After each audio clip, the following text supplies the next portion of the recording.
या जिल्ह्याची शिवसेना उद्धव बाळासाहेब ठाकरे पक्षाच्या जीवावरती, शिवसेनेच्या जीवावरती निवडून आलेले ही प्रणिताई शिंदे यांच्यासोबत तर बिलकुल म्हणजे बिलकुल युती करणार नाही.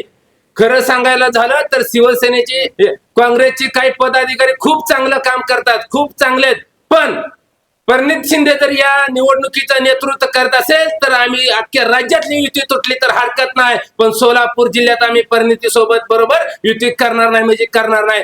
कारण उद्धव साहेबांनी विधानसभेला स्पष्ट सांगितले होते की प्रणिताई शिंदे तुम्ही शिवसेनेच्या जीवावर खासदार झाला, तुम्ही महाविकास आघाडीचा तुम्ही धर्म पाळा. पण त्यांनी महाविकास आघाडीचा धर्म अक्षरशः चिखलात नेऊन घातला, गाळात नेऊन घातला, मातीत घातला आणि विरोधकांना जाऊन त्यांनी हात मिळवणी केली. त्यांनी त्यांचं राजकारण शिजवण्यासाठी त्यांनी महाविकास आघाडीचा विचार केला नाही. म्हणून यावेळेस आता आम्हाला अद्दल घडले, यापुढे अशी चूक करणार नाही. काँग्रेस सोबत युती करणार नाही म्हणजे करणार नाही. आणि जिल्ह्यातल्या कुठल्याही शिवसेनेच्या काही चमचागिरी करणाऱ्या, काही ढवळाढवळ करणाऱ्या, स्वतःचं राजकारण शिजवणाऱ्या जर लोकांनी युती करण्याचा प्रयत्न केला त्यांनाही पक्षविरोधी कारवाई करण्यासाठी सामोरं जावं लागेल.